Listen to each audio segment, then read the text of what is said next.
I never thought I'd have to stand in my own front yard, staring down a woman who was so convinced of her own authority that she refused to acknowledge reality itself. But there she was, eyes sharp with entitlement, lips curled in a self-righteous sneer, as she waved a clipboard in my face and declared that I was in serious violation of her community's rules. It would have been laughable if it wasn't so utterly insane, because this land, this estate, had been in my family for nearly 100 years. Every tree, every fence post, every brick in my house was a part of my legacy. And now, a stranger who had just moved into the adjacent neighborhood a few months ago was standing on my property, acting as if she owned it. That was the moment I realized what kind of battle I was about to face. Not just against an HOA, but against a Karen who simply refused to accept the truth. Love seeing entitled people get what they deserve. Subscribe for more crazy stories like this. It had started like any other morning. The sun was barely peeking over the treetops. The air was crisp with the scent of pine, and the distant hum of the city was nothing more than a murmur on the horizon. I took a deep breath, enjoying the peaceful solitude of my 50-acre estate, a land that had been passed down for generations in my family. It was my sanctuary, my escape from the relentless noise of modern life. But peace, as I was about to learn, was temporary, because the moment I stepped out onto my porch, I saw her, a woman, power walking down my long gravel driveway like she owned the place. She was dressed in expensive athletic wear, her blonde bob bouncing with every determined step. Clutched in her hands was a clipboard, and she was glaring at me like I had personally offended her existence. "Excuse me," she called out, breathless but full of authority. This is unacceptable." I raised an eyebrow, glancing behind me as if she was talking to someone else. But no, her glare was fixed squarely on me. "Can I help you?" I asked, already feeling the first twinges of irritation crawl up my spine. She marched up, jabbing a manicured finger toward the wildflower patches that grew along my driveway. "I'm Karen Thompson, president of the Maplewood Heights Homeowners Association," she announced, as if that title held any weight here. "And we need to have a serious discussion about your noncompliance." "Noncompliance?" I echoed, already knowing this conversation was about to go off the rails. "Yes," she snapped, tapping aggressively at her clipboard. "Your lawn is wildly overgrown. Those trees haven't been properly trimmed, and this entire property is bringing down the aesthetic of our community." I blinked at her. "Lady, I'm not part of your HOA." Her face twisted, like she couldn't comprehend the words I had just spoken. "That's not how it works," she scoffed. "All properties within the Maplewood Heights district are subject to HOA regulations." I let out a sharp breath, barely restraining my irritation. "This isn't Maplewood Heights. My property predates your entire development by nearly a century." Karen's expression darkened, her grip tightening on her clipboard. "That's ridiculous. I can literally see your house from my backyard, and that doesn't mean you own it." Her mouth opened, then snapped shut. She wasn't used to being told no. That much was obvious. But instead of backing down, she doubled down, flipping through her clipboard and holding up a printed map. "See this?" she said, as if presenting evidence in court. "Your estate falls within our boundary lines." I glanced at the paper. It was a development map, one that had been redrawn to conveniently absorb my land into their district. My stomach tightened. This wasn't just a misunderstanding. This was intentional. They were trying to forcibly claim my estate as part of their community. I took a step forward, lowering my voice. "You and I both know that map means nothing. My property is privately owned and registered separately from your HOA's jurisdiction. So I suggest you turn around and walk back to whatever perfectly manicured lawn you crawled out of." Karen's nostrils flared. "You're being very difficult," she seethed. "I'm giving you a chance to correct these violations before we escalate this further." I laughed, a dry, humorless sound. "Escalate? Are you serious?" Her lips curled into a smirk. "I am serious. If you refuse to comply, The HOA has the right to take legal action. That was it. I'd had enough. You know what? Call the cops. Call a lawyer. Hell, call your entire HOA board and have them march down here. I don't care, but you will get off my land. For the first time, Karen hesitated. It was only for a second, but I saw the flicker of doubt in her eyes. She wasn't expecting pushback. She wasn't expecting someone who actually knew their rights. Then, just as quickly, she composed herself and let out a sharp breath. Fine, if that's how you want to play it. She pulled out her phone, her fingers flying over the screen. I'll be reporting this immediately. I crossed my arms, watching as she huffed and turned on her heel, marching back toward the road. But I knew this wasn't over. People like her never just walked away. And I was right, because less than 20 minutes later, a police car rolled up my driveway. The moment I saw the police car roll up my driveway, I let out a slow breath, already preparing myself for the nonsense that was about to unfold. Sure enough, as the patrol car came to a stop, Karen's smug face appeared from behind it, arms crossed, her clipboard still clutched like a holy decree. She had really gone through with it. She had actually called the cops, convinced that she had the authority to enforce HOA rules on land that wasn't even hers. The officer who stepped out was a familiar face, Mike Hansen, a guy I had known for years. He had dealt with plenty of ridiculous calls in his time, and from the tired look in his eyes, he already knew this was going to be one of them. "Afternoon, Jack," Mike greeted as he approached, giving me a knowing look before glancing at Karen. "Got a call about some property dispute."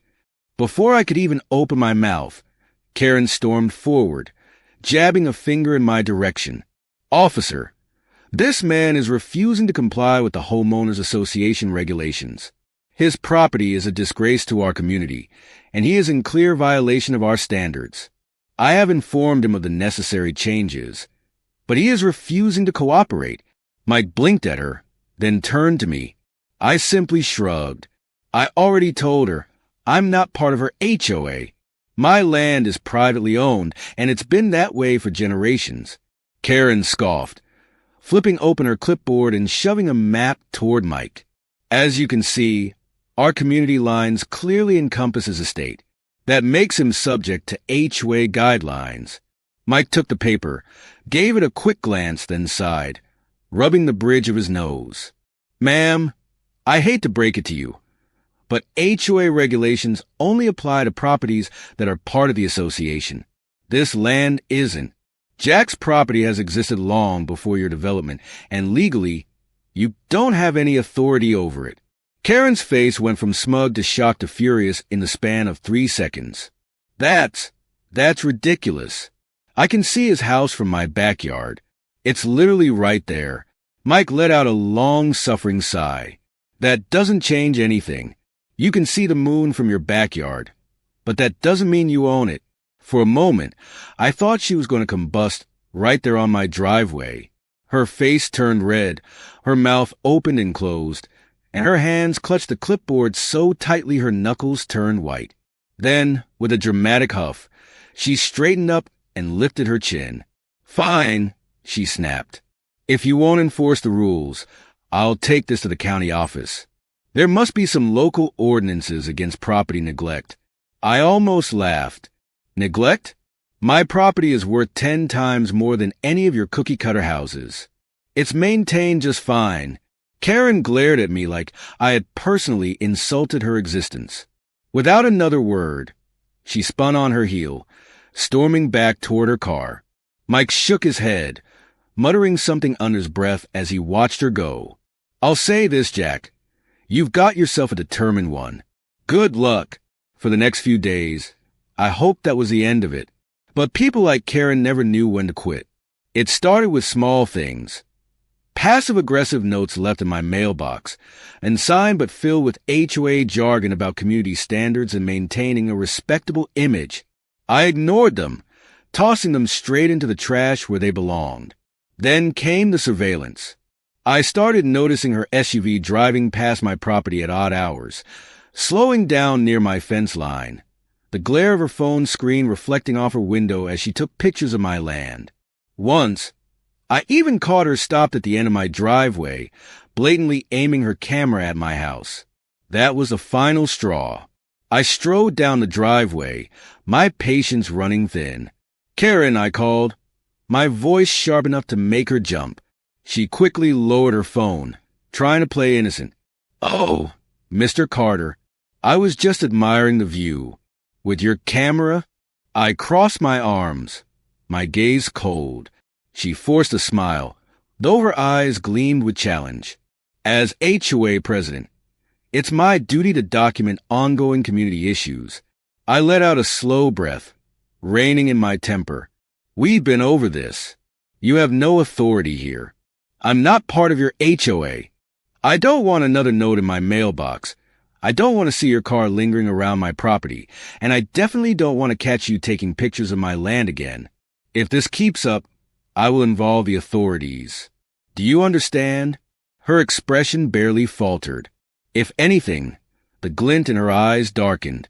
"Are you threatening me, Mr. Carter?" I shook my head. "No, Karen. I'm setting a boundary. Respect it." Without waiting for a response, I turned and walked back toward my house. I could feel her glare burning into my back, but I didn't care. I hoped that was the end of it. I should have known better. A few days later, I was in my workshop, fixing up one of the old fences on the property, when I heard the sound of unfamiliar voices outside. Frowning, I set down my tools and stepped out onto the porch, only to find a group of men in uniform walking around my front yard, jotting down notes and taking measurements. "Excuse me," I called out as I approached. "Can I help you?" One of the men, an older guy with a clipboard, turned to me. "Good afternoon, sir. We're from the county assessor's office. We're here to conduct a property evaluation." My frown deepened. I wasn't notified of any evaluation. The man glanced at his clipboard. "We received a complaint about potential code violations and unpermitted structures. We're here to investigate and reassess the property value if necessary." My blood ran cold. I didn't even have to ask who had filed the complaint. I already knew. Karen had escalated things to the county. I took a deep breath, forcing myself to stay calm. "All right," I said evenly. "Who exactly filed this complaint?" The man hesitated, clearly uncomfortable. "I'm afraid I can't disclose that information, sir, but I can assure you this is all standard procedure." I clenched my jaw, my patience hanging by a thread. "Well, I can assure you that there are no code violations or unpermitted structures on my property. If you need documentation, I have every permit and inspection report filed properly." The lead inspector looked relieved. "That would be very helpful, Mr. Carter." I led them inside, retrieving the thick folder of paperwork that detailed every legal aspect of my estate. We spent the next hour going over every document. By the time we were done, the lead inspector shook his head. "Mr. Carter, I apologize for the inconvenience. Everything here is in order. Frankly, your property is one of the best maintained I've seen in years." I nodded, barely suppressing my frustration. "Appreciate it. Now, while I understand you can't tell me who filed the complaint, can you at least tell me if it came from someone in Maplewood Heights?" The inspector hesitated, then gave a small nod. "I can't say more than that, but yes." I let out a slow breath. I had given Karen the chance to walk away. I had set my boundaries, and she had ignored them. She wanted a fight. Fine, she was about to get one. The moment I realized Karen wasn't going to stop, I knew I had to prepare for the worst. People like her didn't just back down when faced with logic, facts, or even legal documentation. No, she was the type to escalate, to push and push until she got what she wanted, even if it meant breaking the law to do it. And sure enough, she did. It started early one Saturday morning. I woke to the sound of heavy machinery outside, the low rumble of engines, and the sharp clatter of tools. That immediate jolt of panic hit my chest, the kind you feel when you just know something is wrong before you even see it. I threw on a jacket, stormed out the front door, and what I saw made my blood boil. A full landscaping crew was on my property, right near the main entrance, ripping out my carefully maintained hedges, trimming my trees without permission, and even unloading materials like they planned to install something. There were at least half a dozen workers, all moving efficiently like they had done this 100 times before. They didn't even look up when I approached, because to them, this was just another job. I forced myself to keep my voice level as I approached the man who seemed to be in charge, a middle-aged guy in a company-branded jacket holding a clipboard. "What the hell is going on here?" I demanded, my patience already threadbare.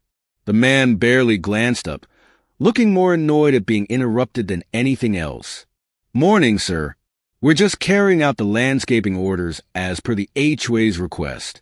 Shouldn't take more than a few hours." He said it so casually, like it was the most normal thing in the world, like he wasn't actively trespassing on my land. My jaw tightened. "What HOA?" I asked, even though I already knew the answer. The guy gave me an odd look. "Maplewood Heights," he said. "Mrs. Thompson put in the request." Said the homeowner finally agreed to comply. My fists clenched at my sides. I didn't agree to anything.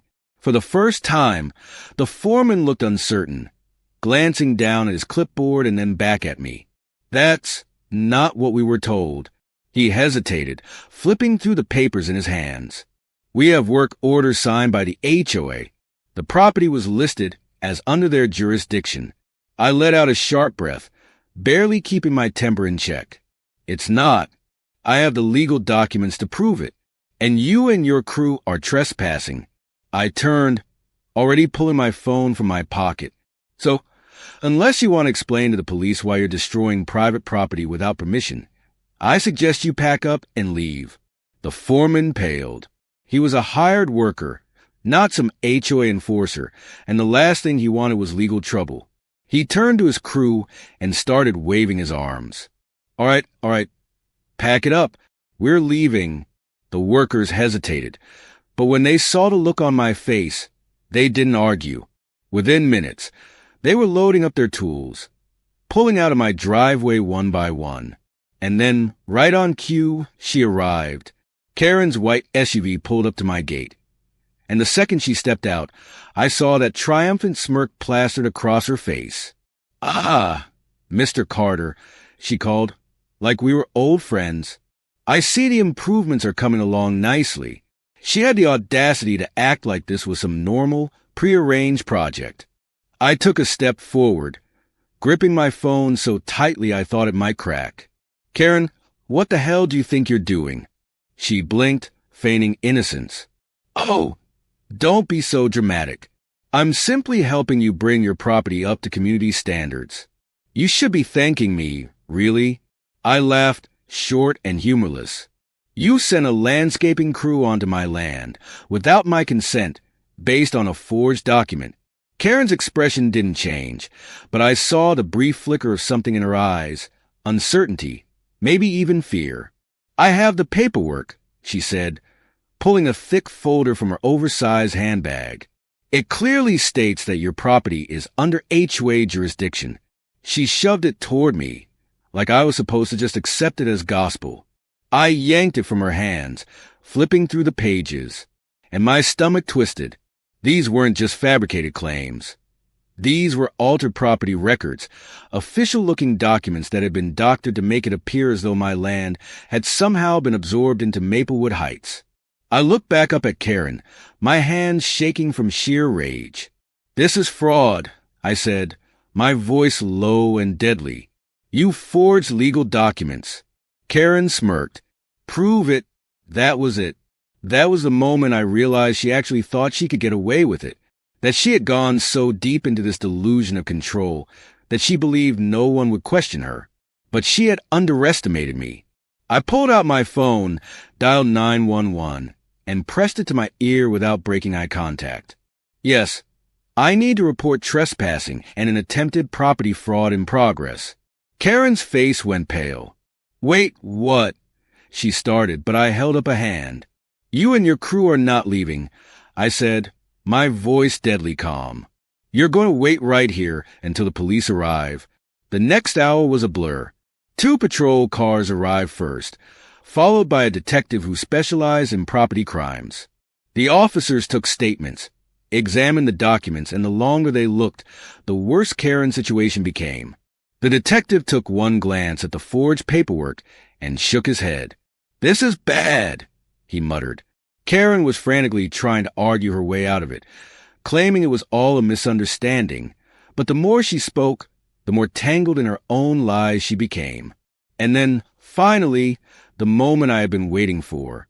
One of the officers turned to her, pulled out his handcuffs, and said the words I would never forget. "Mrs. Thompson, you're under arrest for trespassing, attempted fraud, and falsifying legal documents." Karen's eyes widened in sheer disbelief. "Wait, no, you can't. This is my community. I was just enforcing the rules." She twisted, looking for support, but there was none. The workers she had hired had already given their statements. The police had all the evidence they needed, and as they placed her in the back of the patrol car, she was still ranting about community standards and property values. I watched as they drove her away, my heart pounding, but I knew this wasn't over. Karen might have been arrested, but the entire Maplewood Heights HOA had backed her on this, which meant I had a bigger fight ahead, a legal war, and I was more than ready to finish it. The day Karen was taken away in handcuffs should have been the end of it, but I knew better. People like her didn't just fade quietly into the background after getting caught. They fought, clawed, and screamed their way through whatever consequences they faced, convinced that they were the victims, convinced that they were above the rules. And sure enough, even from behind bars, Karen wasn't done. The very next morning, I got a call from my lawyer, Sandra Martinez, who had been keeping a close eye on the situation since the property fraud attempt. Her voice was sharp, professional, but there was an undertone of irritation that told me she wasn't calling with good news. "Ethan, the Maplewood Heights HOA just filed a counterclaim," she said, barely hiding her exasperation.